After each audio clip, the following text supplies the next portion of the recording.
Bom dia, pessoal. Estamos aqui para mais uma edição do podcast Foca na Estratégia, que também tem gravação em vídeo para o nosso canal no YouTube. Hoje, lendo as notícias dos principais jornais, blogs e sites, a gente destaca alguns temas que são mais relevantes. Primeiro, como não poderia deixar de ser, é o fato de que hoje, quarta-feira, dia 20 de novembro, o STF está julgando, no seu pleno, a questão relativa aos dados do COAF. Ou seja, se o Ministério Público Federal continuará tendo direito a ter acesso às informações do antigo COAF, hoje Unidade de Inteligência Financeira, para seus processos investigativos, ou se precisará de uma autorização judicial prévia. Essa decisão ela é absolutamente importante porque pode impactar 935 processos investigativos já em curso, entre eles o rumoroso caso do Queiroz envolvendo o senador Flávio Bolsonaro.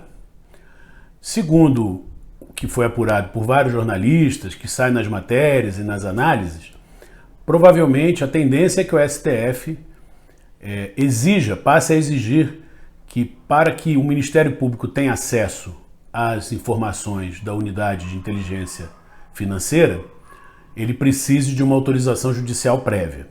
E que existe a possibilidade de se tomar uma decisão chamada modulada para evitar prejuízo às investigações, aos 935 casos de investigação já em curso. Porém, se a gente analisar as últimas decisões do STF, particularmente a relativa à possibilidade de prisão em segunda instância, eu ouso dizer que provavelmente não haverá modulação. Eles continuarão numa tendência, por uma maioria apertada, mas é uma maioria que é da principal corte do país, no sentido de frear os processos investigativos inspirados nos métodos da Lava Jato.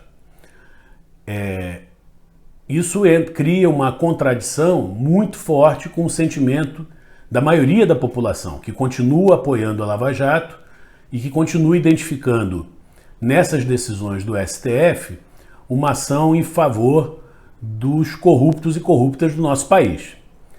Entretanto, tudo indica que será essa decisão e como nas últimas semanas os apoiadores da Lava Jato não conseguiram grande adesão às manifestações de rua e mesmo com o processo de pressão via mídias sociais, via e-mail para os ministros do Supremo ou para o Congresso Nacional, a tendência eu apostaria que ao final do dia de hoje a decisão será essa, sem modulação e passando a exigir autorização prévia da Justiça para que as investigações, para que o Ministério Público tenha acesso aos dados da Unidade de Inteligência Financeira.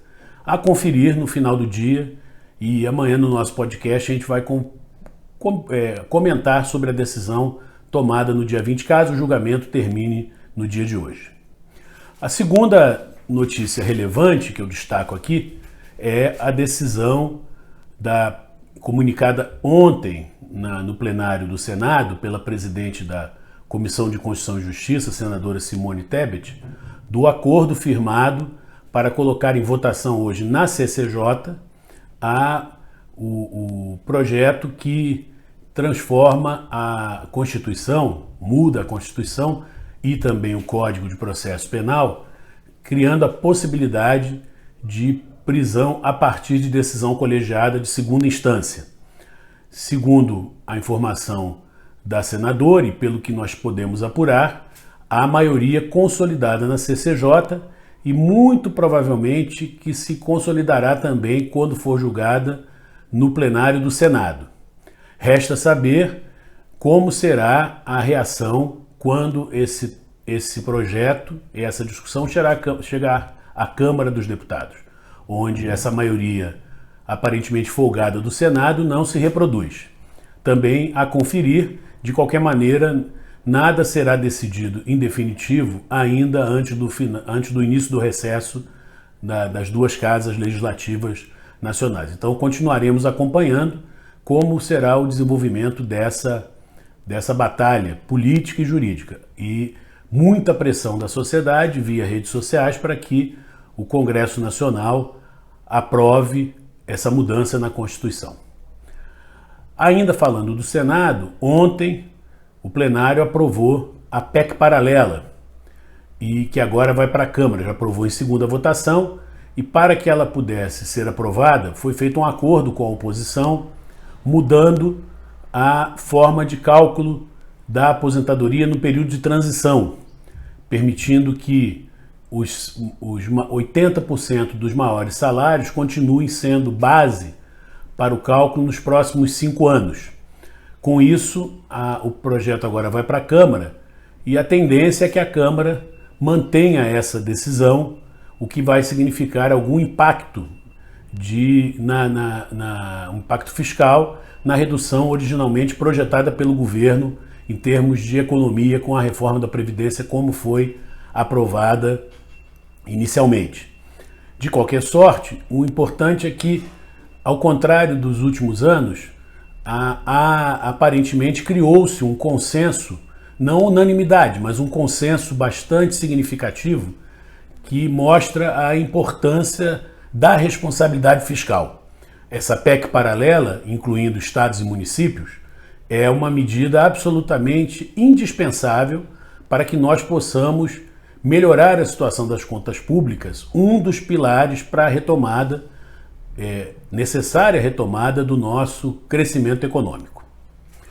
Outra notícia que eu gostaria de ressaltar aqui é um estudo que vem sendo feito já como uma série histórica pela Fundação Getúlio Vargas, por meio do seu pesquisador Daniel Duque, sobre a questão da desigualdade da renda originária do trabalho no Brasil. E a boa notícia é que no último ano houve uma paralisia na queda, ou seja, o índice de Gini, que estava em crescimento, e como muita gente sabe, quase todo mundo sabe, o índice de Gini varia de 0 a 1, quanto mais próximo de 1, mais desigualdade se verifica. E o que se apurou agora, nessa pesquisa conduzida por Daniel Duque, é que houve um freio, ou seja, no último ano não houve crescimento do índice de Gini. Então isso é uma boa notícia, mas segundo o próprio Daniel Duque informa na matéria, ainda não dá para se dizer que é uma tendência, mas já é um bom sinal em termos da renda do trabalho. E com a expectativa de crescimento da oferta de emprego para as profissões de mais baixa renda, de salários mais baixos, a tendência é que isso nos próximos meses haja ou continuar freado ou até mesmo uma redução nesse indicador de desigualdade. A conferir, e mais adiante nós vamos trazer aqui o Daniel Duque para uma entrevista para conversar com todo mundo sobre o que significa essa pesquisa, o que é o índice de Gini, como mede essa desigualdade e como ele está identificando as tendências. Então está prometido aqui, o Daniel Duque vai estar aqui com a gente nas próximas semanas para conversar sobre essa pesquisa.